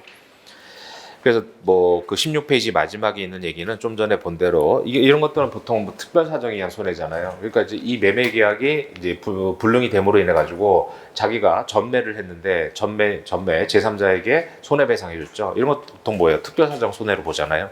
근데 이제 이경연이 중개를 했기 때문에 알았거나 알 수 있었다 이렇게 되는 거죠. 여기 뭐 그런 것까지 쟁점을 안 삼으셨던데 그것도 쟁점이 될 수 있다 이렇게 보시면 되겠고. 그 다음에 18페이지 가셔서 여기서 이제 박찬호가 협의에 이제 뭐 박찬호가 이경연을 기망했다 이런 얘기잖아요. 뭐 형사 판결문 뭐 많이 보셨을 테니까 피고인 박찬호 되어 있고 뭐 그래서 주문에 보면 징역 1년인데 이유를 보면 여기서 이제 박찬호가 김지현 명의의 그 신분증 위조해가지고 이경연을 속였다 이런 말이 나오잖아요. 그러니까 이런 것들도 읽어 보셔야 돼요. 그래서 자꾸 읽어놔야 시험장에서도 빨리 읽을 거 아니에요. 그래서 18페이지 보시면 피고인은 공모해가지고 이런 주소 이런 거뭐 간단하게 넘어가면 되니까 사진을 건네주고 뭐 등등해서 마지막 줄에 김지현이라고 기재하고 오른쪽에 19페이지 넘어가셔가지고 두 번째 줄에 도봉구청장 명의의 등록증을 위조하고 그다음에 이번에 행사할 목적으로 가평 토지. 그러니까 이런 것들을 안 읽을 수는 없잖아요. 그러니까 안 읽을 수는 없으니까 빨리 읽을 수 있도록 연습을 해보셔야 돼요. 그래서 이제 필요 없는 부분 건너뛰면서 위임한다 뭐 이런 것들 위임장 위조하고 그다음 3번에 가져가지고 교부하면서 위조하고 있던 등등해서 인감증명서 발급받았고 그다음 4번에 가서 마지막 세 줄에 그 정을 모르는 이경연에게 제시. 그러니까 이경연도 몰랐다는 거죠. 그래서 몰랐지만은 무과실 책임 뭐 그런 거 쓰는 거고. 그래서 이런 것들도 평상 이제 처음 읽으실 때는 지금 시간이 있으니까 꼼꼼히 읽어 보시면서 어디 위주로 읽어야 되는지 그런 건 연습을 해봐야죠. 실제 시험에서는 뭐 꼼꼼히 다 읽을 수는 없으니까. 그래서 결국 이제 이경연도 몰랐지만 결국 이제 박찬호가 위조를 했다 이렇게 된 거고. 그다음 21페이지 기록 21페이지로 가셔가지고 여기도 마찬가지로 맨 밑에 당사자를 항상 먼저 봐야 돼요. 임대인 정의주, 임차인 김우경. 그럼 이 오피스텔 사건이구나 이렇게. 그래서 임대차 계약을 체결한 거죠. 그래서 보증금 4천만 원이고 그 다음에 넘어가서 네, 22페이지에 중개사무소 등록증. 그러니까 결국은 사용자 책임 묻는 거잖아요. 이민호한테. 그래서 22페이지에 이것도 뭐 내용 자세히 보실 필요 없잖아요. 그러니까 중개사무소 등록증이어서 성명 대표자 이민호. 그러니까 이민호가 중개사고 김준석은 보조원이고 뭐 이거니까 뭐 자세히 볼 필요가 없고 23페이지도 마찬가지죠. 뭐 재직증명서 김준석 이것만 보면 되는 거고 뭐 내용 볼 필요 없고 그 다음에 24페이지 위임장에서는 이제 왼쪽 편에 가서 보세요. 그 24페이지 왼쪽 편 코멘터리를 보면 위임한 권한 범위를 확인해야 돼요. 왜냐하면 이게 표현대리 문제, 뭐 여기는 그건 문제 안 되지만 표현대리 문제가 나올 수 있으니까. 그래서 이제 위임장에 그 민재실 기록들에 보면 위임은 X 아파트 매도에 대해서 위임을 했는데 이 대리인이 뭐예요? Y 아파트를 팔고 막 이런단 말이에요. 그러면 그건 표현대리 문제로 가는 거잖아요. 여기는 문제가 아니지만. 그래서 위임장 나오면 위임의 권한 범위를 보셔야 돼요. 그 위임인은 정의주고 그다음에 수임인의 인적상 김준석이고 위임 권한에서 뭐예요? 임대차 계약. 그러니까 오피스텔에 임대차 계약을 했죠. 그럼 이제 유권 대리잖아요. 위임을 했기 때문에. 근데 그 4천만 원을 써버린 거죠. 김준석이. 그래서 여기는 그 유권 대리인데 이제 그래서 저 기록형에서 자주 나오는 게 그 위임장에 있는 권한과 다른 행위를 했다. 그럼 이제 표현 대리 문제로 갈 수 있다. 이렇게 보면 되겠고. 그다음에 25페이지 가서 보시면은 김준석이 정의주 소유 뭐 오피스텔에 임대차 보증금 받아서 횡령한 돈 4천만 원 중에 1천만 원을 변제했고 나머지는 포기한다. 뭐 아까 앞에서 나왔던 그 얘기죠. 그래서 1천만 원은 변제를 받았고 그다음에 나머지는 포기 면제 이렇게 되는 거죠. 그 포기 면제는 상대용 거고 1천만 원은 외측설에 따라서 이제 공제를 하는 그런 얘기죠. 그러니까 외측설 안분설이 있다가 18년도 판례 정리가 됐잖아요. 그러니까 아까 14년도 8월달 판결에서는 그때는 외측설 안분설이 판례가 두 개 다 있었죠. 그래서 이제 그 이후에 판례가 이제 변경이 된 거고, 정리가 된 거고 전화체 판결로. 그래서 1천만 원 변제했고 3천만 원 포기했다. 그럼 뭐 면제 포기가 된 거고. 그다음에 26페이지 가져가지고 이제 여기도 마찬가지죠. 그래서 정의주가 이민호한테 사용자 책임 묻는 거잖아요. 그러니까 마지막 줄 김준석은 귀하의 피용자이니까 사용자 책임을 져라. 뭐 이거죠. 그러니까 안에 내용 자세히 볼 필요 없고. 그다음에 27페이지 가셔가지고 그럼 발신인 이민호, 수신인 정의주. 그럼 이게 이제 이민호의 예상되는 주장이잖아요. 자, 그래서 1번에서 보시면은 이제 본인은 해당 임대차 계약에 대해서 전혀 아는 바가 없다. 뭐 이런 것까지 판단, 뭐 답안 쓸 필요는 없어요. 그러니까 사용자 책임지는 거기 때문에 이런 주장까지 해가지고 뭐 전혀 아는 바가 없다고 주장했지만 책임져야 된다. 뭐 그런 얘기가 쓸 필요는 없고 그냥 사용자 책임지는 거잖아요. 그래서 귀하의 통보서를 받고서 물어봤더니 뭐 체결한 것으로 보이지만 알린 바가 전혀 없다. 뭐 그래도 책임지는 거잖아요. 그래서 이번에 수령 권한을 부여했다는 사실, 그다음 전혀 들은 바가 없고 다 부인하는 거잖아요. 지금 이런 것들 소송으로 치면 이제 다 부인하는 거죠. 나는 모른다. 뭐 이렇게 하는 거니까. 그다음 3번에 이제 그래서 이런 것들만 검토하시면 돼요. 어떤 책임이 있더라도 사용자 책임이 있잖아요. 따라서 1천만 원 변제받으면서 3천 면제했기 때문에 본인 책임도 면제된다. 그건 아니잖아요. 상대여니까. 그다음 기하과실 50%니까 4천만 원이니까 2천만 원이죠. 그럼 어디서 1천만 원을 공제할 거냐? 판례가 외축설로 정리가 됐잖아요. 그러니까 4천에서 공제를 해야죠. 그럼 3천 남았잖아요. 그러니까 이민호의 책임은 하나도 안 줄어든 거죠. 그런 걸 판단하실 수 있어야 되고. 그래서 외축설과 안분설이 병존하고 있다가 18년도 전합체 판결이 드디어 외축설로 정리를 해준 거잖아요. 그러니까 전체 4천에서 1천만 원을 빼가지고 결국은 이제 그 3천만 원인데 이민호가 갚을 돈은 2천이니까 하나도 안 줄었죠. 그다음에 28페이지 가셔서 요거는 이제 그 횡령한 돈 세 번째 법률 관계잖아요. 김상범이 김준석이 저기 중개보존으로서 이제 요 4천만 원 횡령한 거. 그래서 이제 피고인 김준석 이렇게 있고 주문 뭐 징역이고 범죄 사실 보면 중개 보존으로서 보존금으로서 4천만 원 수령해서 보관하다가 횡령했다 이렇게 된 거고 그럼 이제 4천만 원 받았다는 증거가 되는 거고요. 그다음에 30페이지 가져가지고 그러니까 진술 조서가 나오죠. 그러니까 이걸 통해 가지고 뭐예요? 이거는 사례형에서 출제가 된 거잖아요. 횡령한 돈을 변제했을 때 이제 악의중과실 그거 뭐 사례형에도 출제가 됐죠. 뭐 유명한 판례에서 잘 아실 거고. 그래서 이것도 이제 처음에는 꼼꼼하게 읽어보셔야 돼요. 그래야지만 꼼꼼하게 다 읽어봐야 나중에 시험장에서 이런 나올 때 어디를 건너뛰고 이게 눈에 들어온단 말이죠. 그래서 1번에 뭐 누나이고 그다음에 참고인 자격이고 참고인 진술 조서죠. 그래서 이제 그 문답에서는 그 네 번째 줄에 내려와서 김상범이 15년 5월 22일 5만 원짜리 현금 1,000장을 가방에 담아 주었다. 그러니까 보통 돈 보낼 때 송금하지 이렇게 뭐 현금 가지고 오면 이상한 거잖아요. 뭐 저기 1,000장이나 되는 걸. 그래서 이런 것들은 다 대부분 이제 뭐 위법한 횡령금이다 이런 것들의 힌트 자료가 되죠. 아니 돈이야 뭐 송금하면 되지 번거롭게 인출해 갖고 주고 이러진 않잖아요. 그다음에 그래서 31페이지 가셔가지고 그 문답의 네 번째 그 동생이 정의주 격리 직원으로 일하고 있는데 평소 동생이 고생을 해서 개인 회사가 흑자를 냈는데도 뭐 등등해서 여기잖아요. 정의주 계좌에서 돈을 미리 당겨 쓴 것이다. 그러니까 정의주가 준 것도 아니고 자기가 당겨 썼다 이런 표현을 쓴 거잖아요. 그래서 허락을 받았는지 묻지 않았느냐. 그래서 동생 말이 정의주 허락은 받지 않았지만 뭐 명시적으로 얘기를 했잖아요. 그러니까 당연히 이 김상희는 최소한 중과실이다 이렇게 보면 되겠고. 그런 판단이 되는 거죠. 그 다음에 그 얘기가 뭐 그 정도 보시면 되고 밑에는 참고선 보시고 그 다음 33페이지 가셔가지고 그 다음에 여기서는 이제 그 김상범이죠. 김상범이 횡령한 사건. 그래서 이제 33페이지 피고인 김상범 이제 이유로 내려가서 보면 피고인은 격리 직원으로서 뭐 등등의 정의주 계좌로 입금받아 관리하는 업무를 집행한 사람으로서 이제 보관하다가 횡령한 거죠. 3억 원을. 34페이지 가셔가지고 그래서 뭐 2억 원을 그냥 횡령했다 이렇게 된 거고. 그래서 이제 김상희에 대해서 이제 그 부당이득 반환 청구를 하는 문제. 그건 뭐 사령에도 나왔으니까. 그다음에 35페이지 가셔서 여기도 마찬가지로 당사자를 먼저 보셔야 된다 그랬어요. 그래서 맨 밑에 보면 최고수 김상범 이렇게 돼 있죠. 그러니까 저 마지막 법률 관계죠. 그다음 마곡동 토지 이렇게 돼 있고, 그 매매대금 1억 원이고 계약금 중도금 잔대금 이렇게 돼 있어요. 그다음 이제 3조가 뭐예요? 매수인이 잔대금 지급을 하기 전까지 배액 상환하고 매수인은 포기하고, 그러니까 위약이란 말이 없으니까 이거는 이제 565조 해약금 약정이죠. 그다음에 36페이지에 이렇게 뭐 송금한 거는 이제 이체 확인증 나오잖아요. 그럼 뭐 날짜라든가 금액, 그래서 금액 1,500만 원 송금했다 이거고. 그다음에 이게 또 이제 해제 문제로서 중요하죠. 그래서 37페이지 가서 보시면 자, 그 37페이지에 뭐 이제 공탁서 이제 그 메뉴에 보면 이제 공탁서에서는 항상 오른쪽 메뉴에 뭐 근거 법령을 쓰게 돼 있고, 그다음 공탁자, 피공탁자란이 돼 있고요. 금액 뭐 당연히 나올 거고, 그다음 공탁 원인을 봐야죠. 그래서 공탁자 김상범은 이제 최고수에게 그저 마지막 법률 관계죠.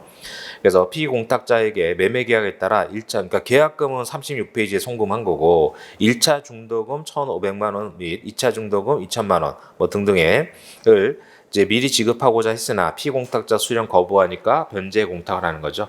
그래서 미리 착수할 수 있느냐, 이게 또 중요한 쟁점이잖아요. 그래서 미리 착수. 그래서 뭐 공탁이 됐다 이렇게 된 거고. 그 다음에 38페이지에 이번에는 뭐예요? 최고수가 해지한다고 하면서 돌려주는 거잖아요. 그래서 여기도 마찬가지로 변제 공탁인 거고, 공탁자 최고수 김상범, 피공탁자 김상범 이렇게 돼 있고, 공탁 원인을 보면 이제 매매 계약을 해지하고자 계약금의 배액을 상환하자고 했는데 수령을 거부하니까 변제 공탁을 한다 이거죠. 근데 그 전에 뭐예요? 그 전에 김상범이가 먼저 공탁을 해버렸죠. 이행에 착수했으니까 최고수는 더 이상 565조 해지는 안 되는 거잖아요. 그 법률 관계를 이렇게 물었죠. 그다음 39페이지 가셔가지고 이제 그 통고서 보면 최고수가 김상범에게 뭐 해제 주장하는 거잖아요. 그래서 이번에 매매계약서에 따르면 아까 보셨죠? 잔대금 지불하기 전까지 매도인은 배액 상환하고 매수인은 포기하고 해지할 수 있다. 그래서 해약금 약정을 한 거고. 근데 귀하가 뭐예요? 중도금 지급일 전에 아무 이유 없이 중도금을 미리 착수하겠다. 이렇게 한 거죠. 이게 굉장히 중요한 건데 본 시험에 지금 안 나오고 있는 쟁점 중에 하나잖아요.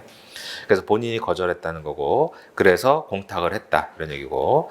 근데 미리 착수할 수 없는 특별한 사정이 없기 때문에 미리 착수는 적법하고, 따라서 최고수의 이 565조 해제, 즉 565조를 반복한 3조에 따른 해제가 적법하지 않은 거죠. 그걸 배척하는 게 이 기록의 쟁점 중에 하나인 거고. 그 다음에 이제 그래서 김상범이 뭐예요? 잔대금 이제 또 공탁하는 거죠. 그래서 이제 40페이지 보면은 공탁 원인을 보면 되잖아요. 공탁자는 피공탁자에게 잔대금 5천만 원 지급하고자 했는데 수령 거부하면 공탁. 그러니까 이제 김상범은 다 준 거잖아요. 계약금, 중도금, 잔대금 다 줬죠. 그 밑에 내용들은 뭐 볼 필요 없잖아요. 그 다음에 41페이지에 통고서로 가셔서 최고수가 이제 정의주한테 자, 귀하는 김상범에게 소위 등을 전제로 해서, 그러니까 김상범으로부터 정의주가 받기로 했잖아요. 본인에게 김상범 앞으로 등기해 줄 것을 종용. 이게 채권자 대의로 가는 거죠. 그래서 본인과 김상범 간의 계약은 이제 최고수는 지금 계속 해제 주장하는 거고. 그다음에 이번에 해제, 그러니까 이런 것들이 예상되는 주장이잖아요. 그다음에 해제 의사표시가 효력이 없더라도 복만이가 귀하에 대한 대여금을 피보전 채권으로 소위등 가압류, 이거는 이제 앞에서 봤죠. 그래서 소위등 가압류 해제 조건부로 가는 거. 그래서 그 사례형 때도 말씀드렸고, 이거 여러 번 나왔다고 그랬잖아요. 그래서 가압류했기 때문에 가압류 해제 조건부로 가는 거죠. 불가능한 불능이 아니라 해제 조건부로 간다 이런 얘기고. 근데 그 이번에 뭐 첫 번째 줄에 복만이가 귀하가 아니라 그 왼쪽에 써놨으니까요. 복만이가 김상범에 대한 거죠. 그래서 이제 복만이는 김상범의 채권자니까요. 따라서 3번에 김상범 또는 김상범을 대신해서 이게 이제 채권자 대의로 가는구나. 이걸 아셔야죠. 귀하에게 아무런 등기무가 없다. 이런 것도 이제 두 가지 예상되는 주장으로 검토하시면 되겠고. 그럼 42페이지 가셔가지고 그 다음에 여기 매도인 김상범, 매수인 정의주. 그러니까 저 마지막 법률관계에서요. 그래서 2조에 가서 보시면 매매대금 1억 원인데 갑이 을에게 끼친 손해배상 중 1억 원과 상계한다라는 거고, 그 다음에 이번에 가서 위 부동산은 갑이 최고수로부터 매수했는데 아직 등기를 받지 못한 상태고 최고수는 을에게 격려해 주는 것을 거부하고 있으니까 갑명의로 격려한 다음에 을에게 이전 등기. 그럼 왼쪽 편에 써놓은 대로 중생등 합의는 없는 거잖아요. 그러니까 이제 정의주가 최고수한테 직접 청구를 못하고 대의로 가야 되는구나. 중생등 합의가 없는 거잖아요. 동그라미 2번은. 왼쪽 편에 써놓은 게 그 얘기예요. 그래서 이제 중생등 합의가 있으면 뭐 직접 청구하면 되는데 중생등 합의가 없으니까 대의로 가야 되겠구나. 이렇게 알아두시면 되겠고, 그 다음에 43페이지에 가서 보면 지금 이것도 마찬가지죠. 맨 위에 마곡동이니까 저 마지막 법률 관계고, 그래서 갑고 마지막 것만 보면 되죠. 지금 소유자가 최고수로 되어 있는 상태구나. 그래서 그럼 이제 최고수를 상대로 소위등 청구를 이제 대위를 해서 한다. 그다음 44페이지에 이 결정문도 앞으로도 많이 나올 텐데 맨 위에 사건 번호 보시면은 소유권 이전 등기 청구권 가압류죠. 그러니까 복만이가 이제 김상범의 최고수에 대한 소유등 청구권을 가압류했다. 그러니까 채권자 복만이, 채무자 김상범, 제3채무자 최고수 이렇게 돼 있죠. 그래서 결정 주문 보세요. 채무자의 제3채무에 대한 소유등 청구권을 가압류한다. 이게 이제 가압류고. 그 다음에 제3채무자는 채무자에게 소유등 절차 이행해서는 아니 된다. 이게 뭐예요? 지급금지 명령이잖아요. 지급금지. 그 다음에 채무자는 다음 청구 금액을 공탁하고 가압류 집행정지 또는 취소를 구할 수 있다. 그래서 그런 것들을 왼쪽 편 코멘터리 첫 번째 써놓은 대로 해방공탁금이라고 해요. 가압류를 풀 목적으로. 그걸 해방공탁금이라고 해요. 근데 뭐 거의 해방공탁금은 거의 100% 이제 지금 채권자가 김상범한테 받을 돈이 이제 1200인데 뭐 그거하고 똑같은 금액으로 보통 해요. 그래서 그러니까 주문에 나오는 이제 공탁금은 해방 공탁금이고, 그다음에 이유로 내려가서 가압류 신청 이유 있으므로 담보로 100만 원. 이건 누구한테 제공시키는 거예요? 복만이한테 제공시키는 거예요. 그러니까 복만이가 거짓말할 수 있잖아요. 그러니까 이제 왜냐하면 가압류 가처분은 판사님이 서면만 보고 한단 말이에요. 그러니까 복만이가 서류 위주에서 할 수 있기 때문에 그건 진실성 담보 목적으로 하는 거예요. 그래서 주문에 나오는 공탁은 이제 채무자 보고 너 가압류 풀고 싶으면은 공탁해라는 해방 공탁금이고, 이유에서 담보로 공탁하는 거는 채권자한테 거짓말할까봐 채권자한테 그 왼쪽 편에 써놨죠. 진실성 담보예요. 그래서 이제 공탁이 이런 것들을 알아야지만 이제 한 번에 쭉 읽을 수 있으니까. 그다음 45페이지의 목록은 이제 피압류 이제 여기 가압류된 거니까 가압류된 이제 김상범의 최고수에 대한 소위등 청구권이죠. 그렇게 구조로 보셔가지고 이제 가압류, 채권 가압류도 많이 나오고, 그럼 이제 부동산 가압류야 등기가 되겠지만 채권 가압류니까 항상 뭐 송달이 나온단 말이죠. 그 마지막 46페이지가 그 얘기죠. 그래서 그 중간에 내용만 보면 되잖아요. 이 사건에 관해서 가압류 결정이 채무자 및 제3채무자에게 언제 송달됐다. 그러니까 항상 채권에 대한 강제 집행의 효력 발생 시점은 제3채무자에게 송달된 날이잖아요. 여기 뭐 같은 날 송달됐으니까 별로 의미는 없지만, 그럼 왼쪽 편에 코멘터리 보시면은 압류, 가압류, 가처분, 추심명령, 전보명령 모두 다 효력 발생 시점은 누구한테 먼저 송달된지 상관없이 제3채무자한테 송달된 날짜이죠. 그래서 누구한테 먼저 송달된지 상관없이. 그 다음에 이제 전보명령을 제외하고는 이제 뭐예요? 채무자한테 송달이 안 돼도 상관없잖아요. 다만 전보명령은 반드시 채무자한테 송달이 돼야 되는 거고. 그런 사실관계를 보시고, 그래서 뭐 체기편 됐고, 답 이제 52페이지로 가서 이제 답을 볼까요? 여기는 뭐 온고 한 명이니까 온고 됐고, 그다음 피고는 뭐 순서대로 쓰면 되는데 주민번호 요즘 안 쓰는 거 나오죠. 그래서 됐고, 그다음에 이제 뭐 같은 집에 사는 사람들은 피고 3, 4처럼 김상희, 김상범 피고들의 주소 이렇게 같이 쓰면 되는 거고. 그 다음에 이제 손해배상과 관련해서는 각주 이번에 있다시피 뭐 자동차 사건이면 뭐 이런 것들은 뭐 기본기로도 알아두셔야죠. 근데 보통 일반적으로는 손해배상 기 이렇게 되는 거고. 그 다음에 이제 소의 제목은 아무거나 써도 상관없죠. 그래서 이제 그 중에 청구 취지 중에 하나 쓰면 되는데 보통 뭐 1번 가지고 많이 쓰니까. 그래서 어느 이제 청구 취지 중에 어느 걸 가지고 써도 상관없고, 그래서 등 청구에서 이것만 쓰면 되죠. 근데 보통 관행적으로 그냥 청구 취지 1번을 쓰니까 뭐 그대로 쓰면 되겠고. 그다음에 이것도 뒤죽박죽 쓰지 마세요. 지금 뭐 CBT니까 상관없지만 이제 기록 나온 순서대로 쓰시는 게 무난하니까 막 이제 뭐 잘 모른다고 해서 뒤로 쓰고. 근데 지금 뭐 CBT니까 뭐 자간 조정할 수 있어 상관없겠지만 옛날 손으로 쓸 때 막 이렇게 뭐 앞뒤 바꿔 쓰고 하면은 이 교수님들이 아예 이 사람 잘 몰라가지고 이렇게 쓰는구나. 그래서 이제 그런 예단을 갖더라고요 교수님들이. 근데 지금 뭐 CBT 돼서 크게 상관없지만 그러니까 기록에 나온 순서대로 쓰시고 당사자도 그다음 청구 취지 순서대로 청구 원인도 쓰고요. 그래서 순서 바꿔 쓰지 마세요. 사례도 마찬가지고. 자, 그래서 뭐 답을 보면요. 답이 청구 취지잖아요. 피고 이경현은 원고에게, 피고는 원고에게 이렇게 하잖아요. 그래서 이제 6천만 원 및 이에 대해서 소장 부분 송달일까지는 5%, 다음 날로부터는 12%. 그래서 소적법이고 그래서 언제부터 5% 12%는 그 민법 암기장에 정리해 놨으니까 이것까지 할 시간은 없잖아요. 그러니까 민법 암기장 들으시면은 이제 언제부터 5%고 12%고 20%고 다 정리해 놨어요. 그거 이제 연습 문제도 있잖아요. 암기장에. 이제 그거 가지고 복습하시고 이건 무조건 100% 나오는 거잖아요. 시험 문제에서. 뭐 관할 항상 나오듯이 이제 금전 청구가 안 나오는 기록은 이제 없으니까 항상 이제 언제부터 5%고 12%고 그거 암기장에 정리했으니까 그거 보시고 그다음 이민호도 원고액 2천만 원 뭐 등등 되어 있고 그다음 김상희를 상대로 이제 부당이득 반환 청구하는 거죠. 그래서 이제 김상희가 동생한테 받은 날짜가 15년 5월 22일 그런 날짜들을 보면서 이제 역으로 이 날짜가 어디서 나오는지 그러니까 복습하실 때 답을 보고요. 이걸 쓰려면 이 문제에서 어디를 찾아서 봐야 되는지 그것도 자꾸 연습하셔야 돼요. 그래야지만 기록을 빨리 볼 수 있으니까요. 그다음 4번에 이제 마곡동과 관련해서는 피고가 2명이잖아요. 이럴 때 이제 공통되는 목적물을 앞으로 뽑는단 말이죠. 이거 두 문장이잖아요. 그래서 뭐 강서구 마곡동 등등에 관하여 가항의 최고선은 김상범에게 그래서 이제 중생 등 합의가 없으니까 최고선은 김상범이죠. 그다음에 요게 이제 사례 영광에서 말씀드린 대로 여러 번 나왔다는 거예요. 그래서 피고 김상범과 소해 복만이 사이에 법원 뭐 등등의 가압류 결정인 집행이 해제되면이죠. 해제되면 동감 쳐두시고 동시에가 아니고요. 해제되면 매매를 원인화 소위 등 절차를 이행하라 이 한 문장이죠. 그다음에 피고 김상범은 원고에게 이제 그 목적물에 관하여 매매를 원인화 소위 등 절차를 이행하라 이렇게 된 거고. 그래서 이것도 마찬가지예요. 문장을 원래 이제 공통되는 목적물이니까 앞으로 뽑고 그다음에 이행하라 이렇게 이행하고 이행하라잖아요. 근데 시간 없어서 급하면 그냥 따로따로 써서 그런 것 가지고 갑조만 안 해요. 그래서 예쁘게 문장 만들려고 시간 걸릴 것 같으면 그냥 따로 쓰셔도 상관없어요. 그래서 그렇게 보시고 그다음에 소송 비용 가집행 특히 뭐 가집행도 항상 나오는 거잖아요. 뭐 소송 비용이 항상 뭐 소송 비용 피고들이 부담한다 이렇게 쓰면 되는 거고 그다음 가집행 되는 거 안 되는 거 반드시 검토하고 이것도 뭐 100% 매년 시험 나오는 거잖아요. 그래서 이제 가집행 안 되는 게 이제 등기 소송하고 뭐 사행 취소 이런 것들이 주로 많이 나오죠. 그래서 라는 판결을 구합니다. 그다음 청구 원인 가서 1번에 뭐 로마자로 잡든 아라비아로 잡든 그 뭐 여러분 표현하실 대로 그래서 이제 피고 누구에 대한 청구 이 정도 가면 되죠.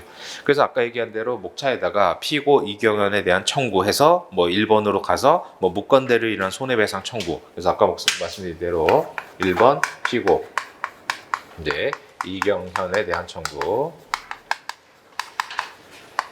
그래서 이제 크게 3가지 목차를 쓰시라고 그랬죠. 그래서 이제 1번, 2번, 3번. 3번이 이제 소결론이 되는 거고.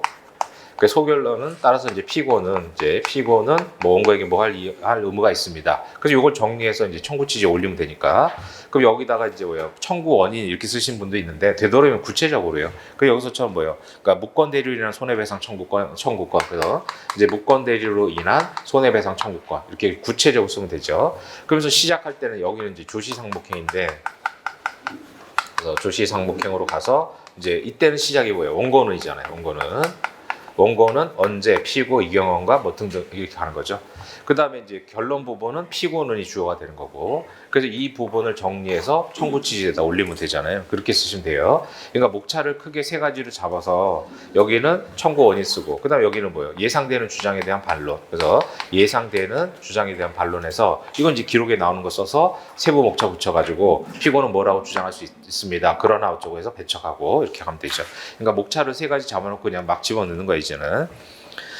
더 이상 쪼개고 이러면은 물론 이제 교수님들도 보면 뭐 사행위 같은 거 뭐 가번에 뭐 피보전 채권 나번에 사행위 뭐 이렇게 하는 경우도 있는데 이제 그렇게 쓰는 것도 뭐 하나의 방법이니까 그건 뭐 여러분들 선택의 문제예요. 그래서 이제 그렇게 쓰다 보면 또 단점이 요건을 하나 빼먹으면 눈에 확 띄잖아요. 그러니까 그건 뭐 알아서 쓰신 그 여러분들 선택의 문제니까. 그래서 이제 그 목차는 크게 세 가지로. 그래서 이제 가번에 보시다시피 원고는 주시 상목행이잖아요. 시작할 때는 항상 원고는이죠. 원고는 언제, 그 주어, 시간, 상대방, 이제 목적물 뭐 등등 이렇게 하는 거죠. 그래서 김재인 대리를 자처하는, 그러니까 이런 것들은 자꾸 읽어야 돼요. 그러니까 이걸 어느 정도 쓸 것인지가 좀 문제가 되잖아요. 그러니까 이걸 또 자세히 쓰다 보면 한도 끝도 없는데, 그러니까 어느 정도 선에서 줄일 건가, 그건 여러분들이 결정을 해야죠. 가장 좋은 거야 뭐 이제 이 청구 원인만 봐도 사실관계를 명확하게 알 수 있는 게 가장 좋은데, 물리적으로 그렇게 다 못 쓰잖아요. 그래서 이제 피고들이 뭐 한 7명 이상 나오기 때문에 실제 시험에서는 뭐 한 사람당 쓸 시간이 한 20분밖에 안 되잖아요. 그래서 이제 그 부분은 이제 알아서 이제 결정하셔야 돼요. 어느 정도 선에서 쓸 건지. 그래서 피고 이경과 사이에 김재인 소유인 뭐 등등에 체결하고, 그래서 넘어가서. 근데 줄일 거는 이제 이런 데선 줄여야죠. 왜냐면 이건 출제자들이 자기들이 만든 사실관계잖아요. 그러니까 여긴 사실 잘 안 읽어요, 교수님들이. 그럼 사실관계는 자기들이 만든 다 주어진 거니까. 그래서 줄일 것 같으면 여기서 확 줄이시고, 밑에 이제 예상되는 주장에 대한 법리 판단, 이건 자세히 써야죠. 채점자들이 거긴 열심히 보니까. 그래서 54페이지 가셔가지고 뭐 이 경우는 매도할 대리권 수여받지 못했고 추인도 못 받았죠. 그다음 나번에 뭐 박수창 쭉쭉 계속 이제 사실관계 나오잖아요. 그다음 다번에 이경원은 중개인이기 때문에 알았죠. 그래서 이게 특별사정이라고 하더라도 알았거나 알 수 있었기 때문에 청구할 수 있다는 건데, 여기서는 뭐 교수님이 크게 쟁점을 안 잡으셨는데. 그래서 마지막 문단, 그러니까 다번까지는 기록의 사실관계잖아요. 그러니까 여기를 확 줄이라는 거예요. 줄이실 거면. 이건 출제자들이 자기들이 만든 사실관계니까 자세히 안 보실 거 아니에요. 그래서 그건 이제 압축적으로 좀 줄이시고, 뭐 원칙이야 뭐 이렇게 쓰는 게 맞겠지만 시간이 모자라니까. 그 다음에 라번에 이경원은 원고에게 손해배상으로서 뭐 등등이죠. 그래서 이제 뭐 6천만 원에 대한 원고의 이행 청구일 다음 날인 언제부터 부보 송달일까지 등등의 배상할 의무가 있다. 그 여기는 교수님이 목차 없이 그냥 가나다라를 번호를 붙이셨는데, 좀 전에 얘기한 것처럼 뭐 이렇게 예상되는 주장, 뭐 소결론 이런 거 쓰시라는 거예요. 그래서 뭐 이제 4번의 판례, 14년도 뭐 유명한 판례 잘 아실 거고, 협의에 무건대리인 책임, 무과실 책임이다 이거고. 그다음에 각주 6번 가셔가지고 이제 손해배상 채무가 대표적으로 기한에 정함이 없는 채무잖아요. 그럼 이제 387조 2항에 따라 이행 청구 받은 날의 다음 날로부터 지체가 되지요. 그 다음에 이제 각주 7번 내려가 보시면 피고 이경원에게 과실이 없다는 주장은 항변이 될 수 없기 때문에, 왜냐하면 이제 과실이 없어도 책임지는 거 아니에요. 따라서 이 주장에 대한 반박을 기재하더라도 점수를 부여하거나 감점하지 아니한다. 이게 교수님이 그렇게 하셨잖아요. 근데 뭐 썼다고 해서 뭐 틀린 건 아니겠지만 이제 뭐 점수를 안 주겠다 이렇게 하신 거니까, 이제 뭐 실제 시험장에서야 뭐 모르죠. 다른 교수님들은 뭐 또 달리 생각할 수도 있으니까 이거 만드신 분은 그렇게 봤나 보다 정도. 근데 이제 135조로 가야지 750조로 갈 수는 없죠. 그래서 750조는 이제 고유과실 요구하니까 그 보충란은 그 얘기고요. 그 보충 표시 없는 거는 체계표에 있는 거고요. 보충은 뭐 제가 집어넣은 거니까 그렇게 보시면 돼요.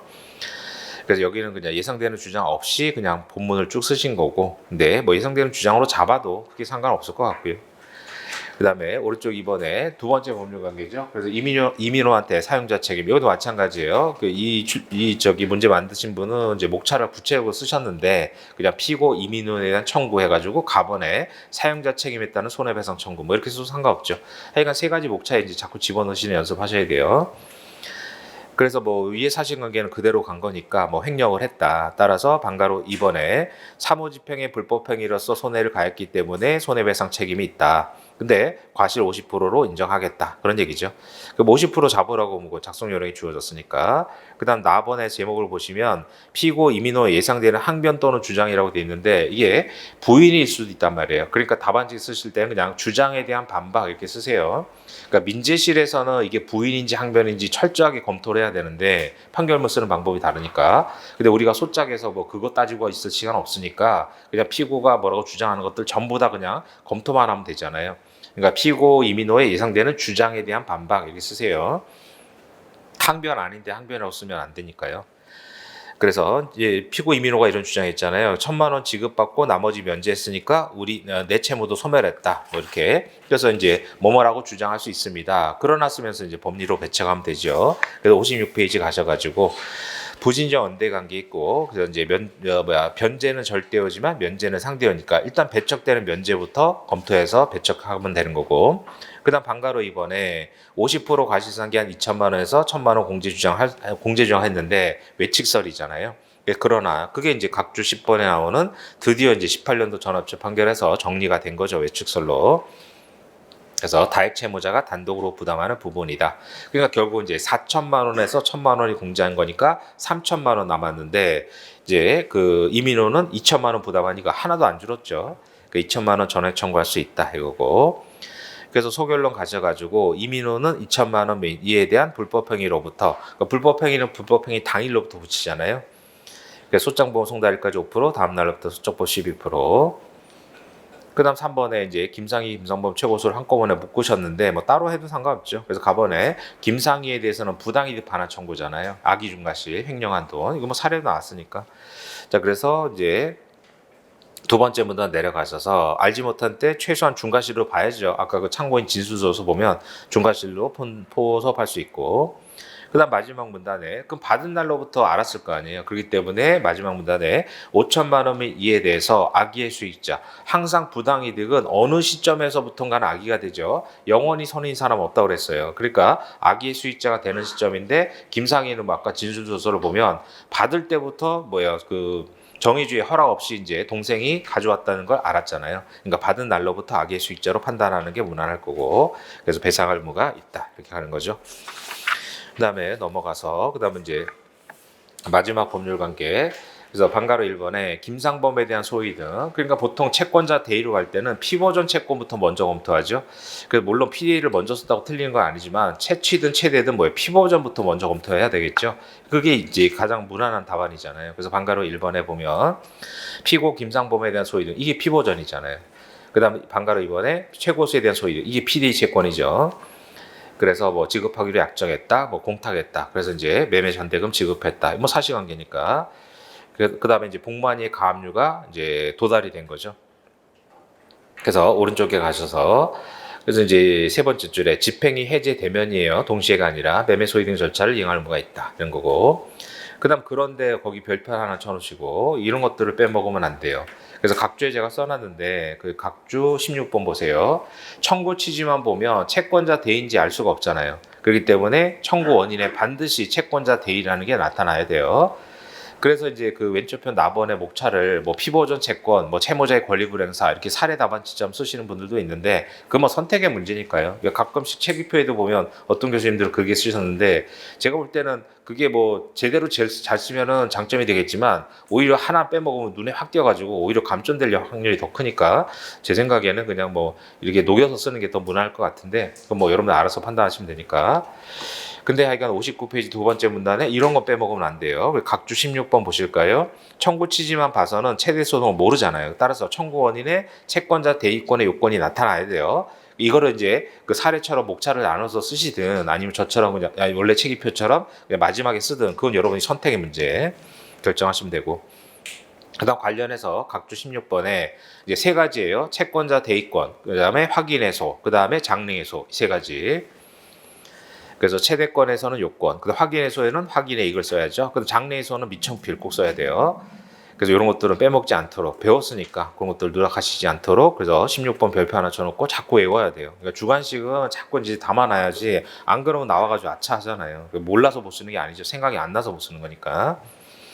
그 다음에 방가로 3번에 이제 이게 또 중요한 핵심이죠. 그래서 각주 17번에 이것도 이제 565조와 관련해서 이제 미리 착수할 수 있죠. 원칙적으로. 다만 그 예외적으로 각주 17번의 밑줄친 판례를 보시면 이행기 약정이 있는 경우라도 당사자가 이행기 전에는 착수하지 하지 않기로 하는 특약. 그 특약은 당연히 뭐 당연한 거니까 특약은 나오지도 않을 거고 시험에. 그래서 특별한 사정이 뭐냐, 즉 미리 착수할 수 없는 특별한 사정이 뭐냐, 그게 중요하죠. 그래서 관련 판례 첫 번째가 그 얘기잖아요. 이제 매도인이 내가 565조에 따라서 해지하겠다는 의사 표시하고 언제까지 받아가라라고 수령 채고한 거죠. 그러면 이것만 가지고 매도인은 배액 제공을 해야 되지 말만 하면 안 되잖아요. 공탁할 필요는 없더라도. 근데 받아가시오라고 했기 때문에 이것만 가지고는 565조는 아니지만 일단 해지 의사 표시했기 때문에 중도금 기한이 뭐예요? 매도인에게도 생겼죠. 따라서 매수인이 미리 착수할 수 없는 사안이잖아요. 그게 굉장히 중요한 사실관계고 뭐 민법 암기장에도 열심히 해놨으니까 나중에 해당 부분에서 좀 검토해서 보세요. 그래서 원칙적으로 특약은 나오지도 않을 거고 당연하니까. 그래서 특별한 사정이 뭐냐? 매도인이 내가 565조에 따른 해지를 할 테니까 배액을 받으러 와라라고 한 거잖아요. 받아와라.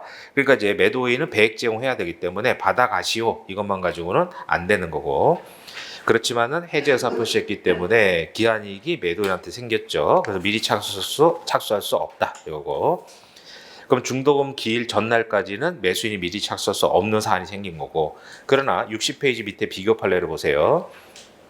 이거는 해지하겠다는 뜻이 아니잖아요. 매도인이. 비교 판례 보면 매매계약 체결 이후 시가 상승이 예상되니까 매도인이 말로요. 구체적인 금액 제시 없이 좀 더 달라 이렇게 얘기한 거잖아요.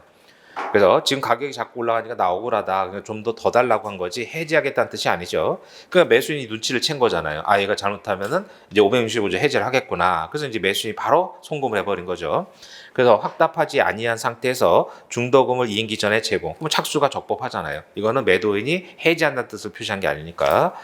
그래서 이제 매도인이 해지할 수 있느냐? 안 되죠. 착수했기 때문에. 그래서 마지막 밑줄 친 부분에 이행기 전에 착수가 허용돼서는 안 될 만한 불가피한 사정이 있느냐? 아니죠. 그래서 여기는 해지하겠다가 아니라 올려달라고 한 거니까 그 두 판례를 비교하셔서 565조도 나중에 뭐 진도 나갈 때 그 매매에서 다시 한번 정리하겠지만 상당히 중요한 쟁점이고 특히 요 쟁점이 본 시험에는 안 나왔기 때문에 미리 착수할 수 없는 특별한 사정 관련해서 그 민재실에서 아주 자주 나오는 얘기예요. 시험 문제로. 근데 우리 시험에서는 안 나왔으니까 그 민재실 쟁점도 뭐 해당 부분에서 시험 문제든 뭐든 사례 나갈 때 말씀드릴 텐데 요즘에 그 민재실 수업 듣는 3학년들이 많이 줄어든다고 해서 뭐 그것 때문에 또 뭐 그 약간 뭐 그런 얘기들 하시던데 교수님들은 뭐 줄어들어 뭐 그게 큰 상관 없을 것 같은데 하여간 뭐 연수원 그쪽에서는 뭐 그런 식으로 생각을 하시더라고요. 그래가지고 뭐 지나가는 말로 그냥 그러면 그 민재실 시험 문제를 많이 내면 학생들이 많이 들을 거 아니냐 이렇게 그 단순하게 생각하시는 분들이 있던데 뭐 그런 것들은 걱정하실 필요 없어요. 제가 다 해주니까. 그래서 그것 중에 하나가 요거예요. 그러니까 요 쟁점이 민재실에 뭐 저희 때부터 많이 나왔던 쟁점이니까. 그래서 미리 착수할 수 없는 특별한 사정이 뭐냐 해서 그 판례랑 비교 판례 보시고 나중에 사례형 진도 나갈 때 다시 한번 정리할 테니까 그렇게 좀 보시고요. 자, 15분만 쉬고 저 2회차 들어가죠.